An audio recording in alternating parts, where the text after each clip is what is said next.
a otro espacio de Tiempo de Derecho del canal de YouTube de Radio Reloj, esta vez dedicada a otras instituciones de guardia y protección que regula el Código de la Familia. Mi nombre es Ana María Álvarez Cabrillo Albo, soy profesora de la Universidad de La Habana, especialista sobre todo en temas de familia, profesora principal de esta asignatura y formé parte orgullosamente de la comisión redactora del Código de las Familias que recientemente hemos aprobado. Les decía que vamos a hablar hoy de otras tantas instituciones de guarda y protección que regula el nuevo texto normativo familiar cubano, porque se suele pensar solamente en la responsabilidad parental como la institución de protección por excelencia o la obligación legal de alimentos como otra manera de protección. Pero el Código recoge otras figuras que además están presentes en la realidad familiar cubana y que no tenían un respaldo en el texto normativo de 1975. Eso no quiere decir que las únicas instituciones de guarda y protección son las que recogen el Código de las Familias. Cualquier otra manera de canalizarse la protección de alguien que esté en alguna situación de necesidad de esa protección, pues pudiera encontrar también cabida a través de los principios generales, de los derechos que de manera general se conforman en el texto o de la integración sistémica de toda su norma. Pero especialmente porque además se detectó por los estudios sociológicos que en Cuba existen muchas personas que están a cargo de otras sin que exista un nombramiento oficial. Y ya le pusimos nombre a eso, se llaman guardas de hecho. No se necesita para que yo atienda a determinada persona, en muchos casos, un nombramiento, porque esa asistencia, esa guarda suele ser para auxiliarle en determinados aspectos de su vida y no es necesario pues, judicializar esta situación y llevarlo ante un notario solo en casos de que esa guarda necesite algún acto de representación que sería en los medios. Se trata de personas en plenitud de su capacidad que pueden necesitar de alguna asistencia a través de estas figuras del guardador de hecho, que puede ser tanto para personas menores de edad como para personas mayores de edad. El código le dedica un espacio a esta figura, como le dedica también un espacio muy especial a los acogimientos familiares, que puede ser también para menores de edad, y aquí sí necesitaría de un nombramiento judicial para permitir el seguimiento a esa labor de acogimiento, y puede ser temporal, casi siempre en el caso de los menores de edad son acogimientos familiares de carácter temporal hasta que se disponga una medida más definitiva, hasta que se adopte a ese menor, o hasta que se le nombre un tutor, o hasta que lleguen sus madres y padres que están en un espacio físico que les impide ejercer directamente la responsabilidad parental. El acogimiento familiar de menores de edad, repito, sí necesita de un nombramiento judicial para poder darle seguimiento y va en armonía con ese derecho que nos llega de la Convención de los Derechos del Niño, que nos dice que los niños deben crecer y desarrollarse en un espacio familiar, en entornos familiares, y es la alternativa a la institucionalización de los menores. Sabemos que en Cuba estos hogares de acogimiento de niños sin amparo familiar se les brinda mucho amor, son muy bien atendidos, pero nada sustituye a un espacio familiar funcional, por supuesto, que les dé la posibilidad de crecer en ese entorno. El acogimiento familiar puede ser también de personas mayores de edad,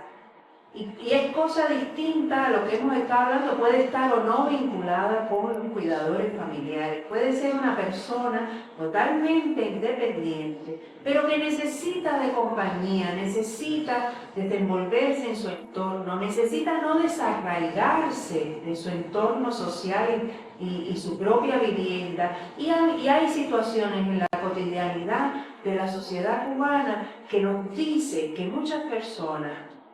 van a vivir con esta persona para acompañarle, van a vivir incluso con toda su familia con esta persona, o esta persona va a vivir a ese entorno sin necesidad de que haya una transacción detrás de todo ello. Y sabemos de muchos vecinos que acogen a sus vecinos para que vivan en familia, muchos adultos mayores que han quedado solos. Ese es el acogimiento familiar y ese no necesitaría de un nombramiento judicial ni de un reconocimiento desde lo judicial necesariamente, sino que pudiera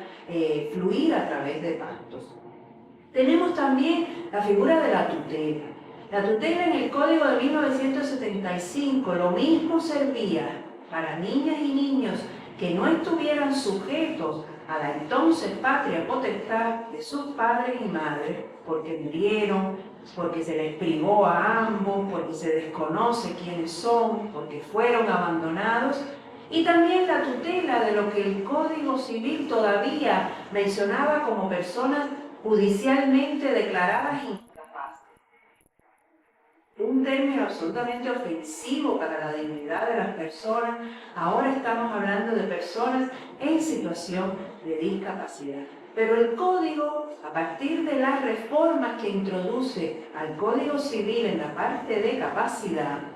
dice que ya no hay incapacitados, sino personas con discapacidades diversas que necesitan apoyos. Y por eso se elimina la figura de la tutela para los mayores de edad y solo queda reservada para los menores de edad en las mismas circunstancias a las que nos referimos en el Código de Familia de 1975, con la ventaja de que puede ser plural, es decir, ya no es solo un tutor, pueden ser más de un tutor, con la ventaja de que pueden ser nombrados por testamento los padres en previsión de su muerte, pueden decir que quede como tutor de sus hijos tal o más cual persona, o pueden decir que no quede bajo ningún concepto como tutor de sus hijos tal o más cual persona. Es decir, se introducen muchas modificaciones también a la figura de la tutela. Se introduce algo absolutamente revolucionario y presente en la realidad familiar a través de la figura de los alimentos voluntarios.